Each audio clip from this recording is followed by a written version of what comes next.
Bonjour, soyez les bienvenus dans cette vidéo en 3 parties qui portera sur le Grease Pencil dans Blender. Nous allons concevoir ensemble l'animation d'un personnage et d'un décor mixant 2D et 3D. Au programme de cette première partie, la création d'un Roth. Alors commençons sans plus tarder. En préambule de la création en Grease Pencil, on va paramétrer des choses. Alors on va cliquer ici dans le vide une fois que notre logiciel est ouvert. Pour l'instant, notre cube ne nous intéresse pas, donc il est sélectionné, on va pouvoir le supprimer directement avec la touche Supr.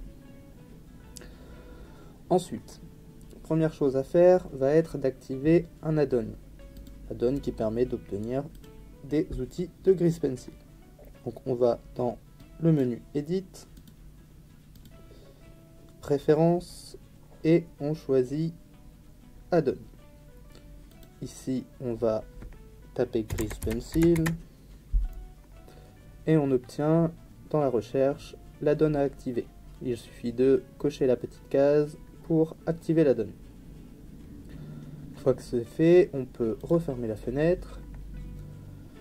On va maintenant paramétrer la caméra. Pour l'instant, elle a une position inadéquate si on s'en sert comme référent pour le travail, et puis pour la 2D, ce sera beaucoup plus simple si elle est parallèle à notre axe des X. Pour ça, on va pouvoir la sélectionner, soit en cliquant ici, soit en cliquant dans la hiérarchie. Sur son menu de transform, le petit carré orange, on va pouvoir la placer, sa location à X à 0, sa location à Z à 0 également. Y, on va la placer à -10. Et ici, on va placer X à 90 pour la rotation et à 0 pour l'axe des Z. On retrouve donc maintenant une caméra qui est face à notre axe X. Maintenant, on va pouvoir se créer un espace de travail dédié à la 2D. Pour ça, on retrouve les espaces de travail ici en haut, layout, modeling, sculpting, etc. Nous, on va en créer un nouveau, on va aller sur le petit plus, on va sélectionner 2D animation et 2D animation. Voilà, on se retrouve dans un espace 2D. Si on dézoome, on se rend compte qu'on est dans la vue de la caméra. Nous allons donc pouvoir créer un objet Grease Pencil maintenant dans notre scène. Deux possibilités, soit bien en mode objet ici avec le menu Add ici en haut, soit directement dans la scène avec le raccourci Shift A. On va sélectionner Grease Pencil et on va prendre un Grease Pencil vide avec blanc. Pour l'instant, on voit bien dans notre hiérarchie que notre Grease Pencil est apparu. On peut le renommer en double cliquant dessus. Et on le voit dans la scène parce qu'on a son petit point d'origine. Un référent pour dessiner nous permettra d'être plus à l'aise. Pour cela, on va se rendre dans le menu de Viewport Overlay et on va activer ici en bas la case Canva et on pourra gérer sa transparence. Voilà, notre objet Grease Pencil est maintenant prêt. On va pouvoir aller plus loin et voir sa gestion.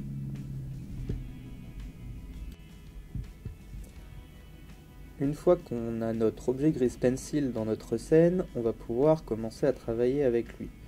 Il va falloir changer de mode dans un premier temps. Donc pour l'instant, on est en mode objet et on va passer en mode draw. Ici, on va retrouver sur la gauche nos différents outils. Si on prend le crayon, on va retrouver la possibilité d'avoir des mines. On va avoir un matériel qui va correspondre à celui qui est actif. Ici, on va retrouver la taille de notre pinceau. Le petit icône situé à côté prendra en compte la pression s'il est actif. Et de même ici, la force de notre trait.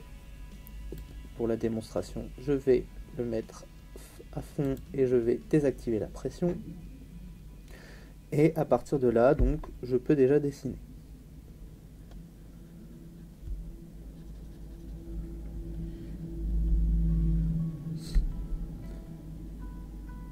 Donc voilà, on a notre notre petit outil de travail qui est prêt. Si on veut plus de mine, au départ Blender en propose peu. On va simplement se rendre dans le menu ici à droite de l'outil. On va cliquer sur la petite flèche qui se trouve à côté de notre brush et on va aller télécharger le petit pack add-on de Blender. On se retrouve d'un coup avec quelques textures supplémentaires.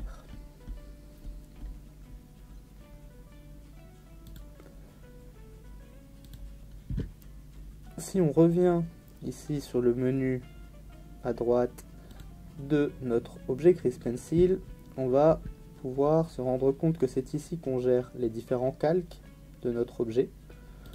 Imaginons que j'appelle celui-ci Apple. On voit qu'il s'est renommé ici et il s'est exactement renommé de la même manière dans la timeline. Donc on va pouvoir ajouter différents calques en fonction de nos besoins. Et en dessous, on va retrouver la gestion de la peau d'oignon. Si on active le custom color ici, on va pouvoir gérer la couleur avant-après, notamment de notre peau d'oignon. On peut gérer aussi l'opacité du calque, si la lumière de la scène l'influence ou non, et si on doit lui ajouter notamment des masques d'écrêtage.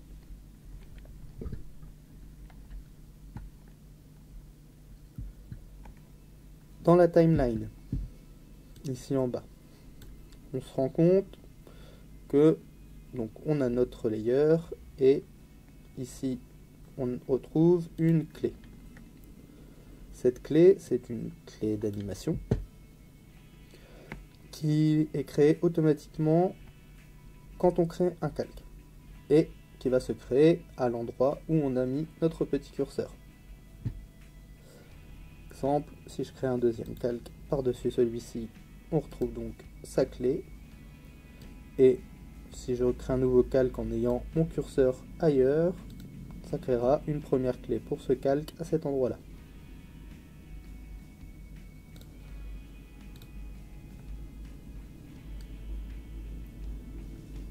Donc, pour l'instant, j'ai dessiné la première clé du doodle. Si je me place quelques frames plus loin, je peux créer une nouvelle clé, notamment à l'aide du raccourci clavier I, et je vais pouvoir choisir où je veux créer cette clé, si je veux seulement sur le calque sélectionné ou sur tous les calques par exemple. Et pour l'instant je vais faire tous les calques parce que peu importe. Et on retrouve une deuxième clé. On voit que notre objet a changé de couleur. Il a pris la couleur de la peau d'oignon. Donc je peux créer une deuxième clé ici.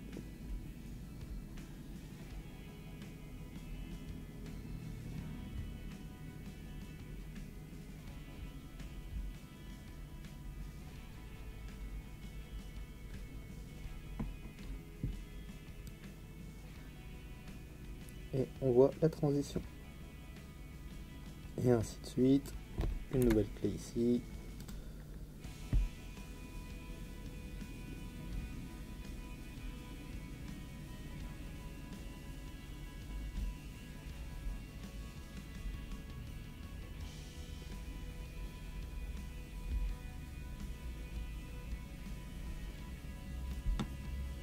Et si je me place entre les deux, je vois l'avant et l'après.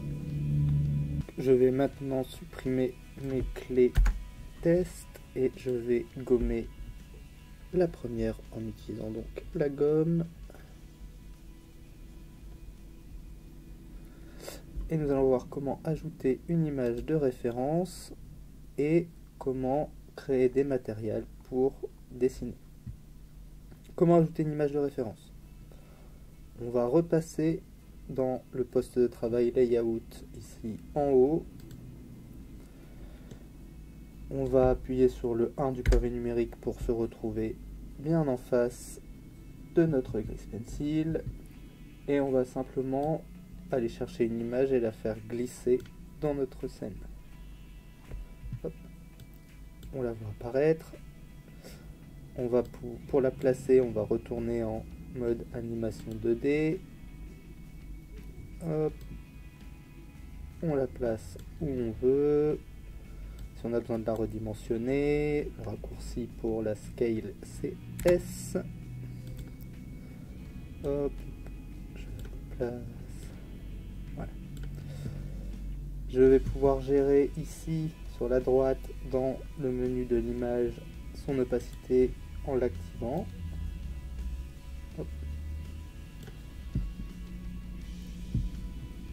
Et maintenant, je vais pouvoir retourner sur mon objet Grease Pencil et repasser en mode dessin. Voilà. Donc on a bien notre image en fond. Et on va pouvoir aller créer divers matériels pour notre personnage. Pour ça, on va se rendre ici sur la droite dans le menu des matériels qui est représenté par la petite boule quadrillée. Alors, on a le matériel de base qui va se créer pour chaque Grease Pencil. On peut en ajouter de nouveau dans le container. Imaginons que je veuille un nouveau pour la peau. Je vais pouvoir faire plus, ensuite New. Et là, j'ai mon matériel, je vais pouvoir l'appeler Skin par exemple. Et en dessous, on va avoir ces options. Donc, on a l'option du contour qui est active ici, qui ne m'intéresse pas si c'est pour faire du remplissage. Je vais utiliser le plein et je vais lui mettre une couleur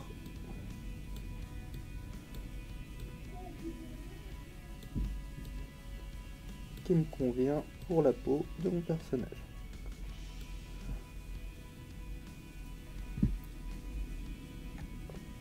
On procédera ainsi pour chacun des matériel que l'on doit créer.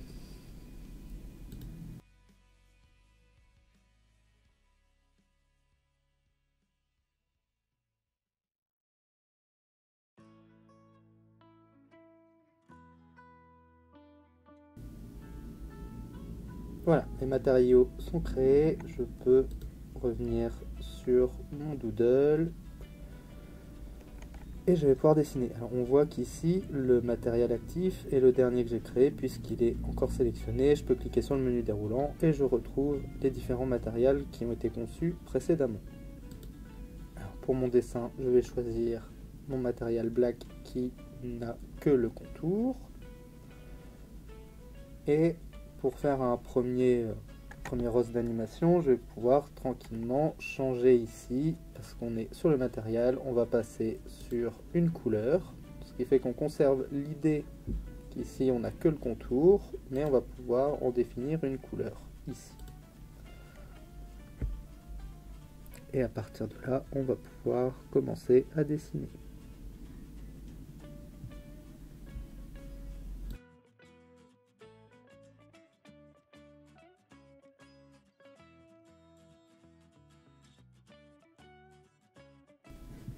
Voilà, maintenant que nous avons une première clé, cette clé sera en réalité ma dernière, dans le sens où je vais faire ouvrir la bouche au personnage.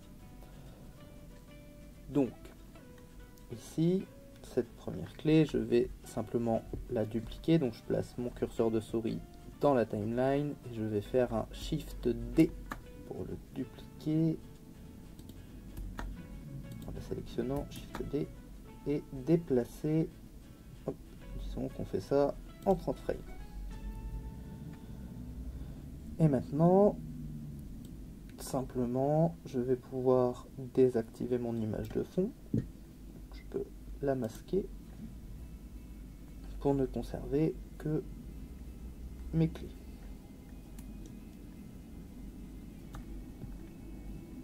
Alors,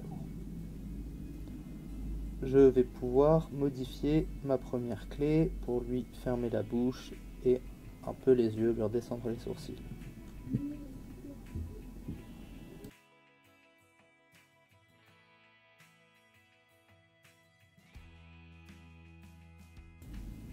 Donc maintenant que j'ai ma première clé, je vais vouloir que le personnage se redresse un petit peu peut-être. Alors pour ça, je vais changer de mode. Je vais passer en mode Edit.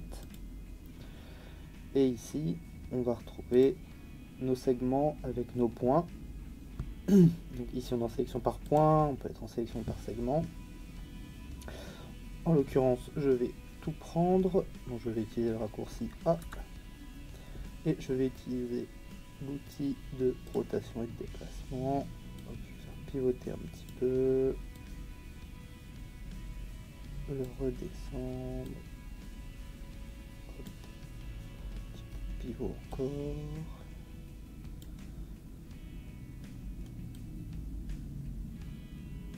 Hop. Et voilà.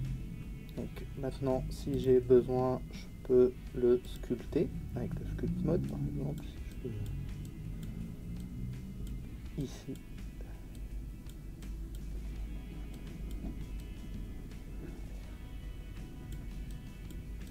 Par exemple.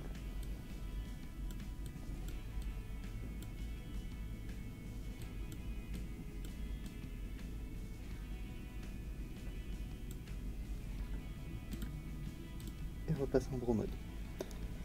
Et maintenant, je vais pouvoir créer des clés intermédiaires. Je vais pouvoir me mettre ici.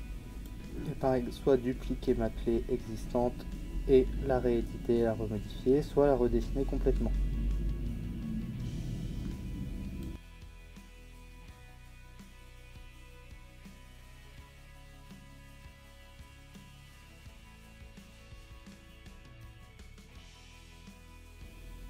Une fois qu'on a nos clés d'animation, on peut voir ce que ça donne en se baladant avec le curseur. Et si on veut voir en vitesse réelle, on peut utiliser le petit bouton play. Et si ça ne correspond pas, on veut que ça aille plus vite, on peut venir sélectionner nos clés et les déplacer sur la timeline directement pour ajuster le temps.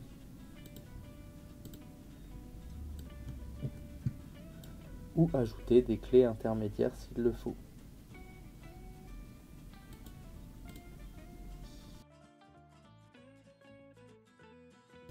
Pour terminer cette première vidéo, on va voir comment sortir une petite vidéo test de notre animation. Une fois qu'on a donc dessiné, modifié ou dupliqué nos frames, qu'on a fait notre petite séquence, ici 90 frames, un peu moins de 4 secondes, on va vouloir vérifier que ça fonctionne et pour ça on va lancer un rendu. Alors, on va commencer par se mettre dans la vue rendue ici en haut à droite. Il n'y a rien qui change si ce n'est que la peau d'oignon n'est plus visible. Maintenant, on va aller sur le petit menu ici en forme de planète qui correspond au world, au monde. Et on va pouvoir déjà changer la couleur.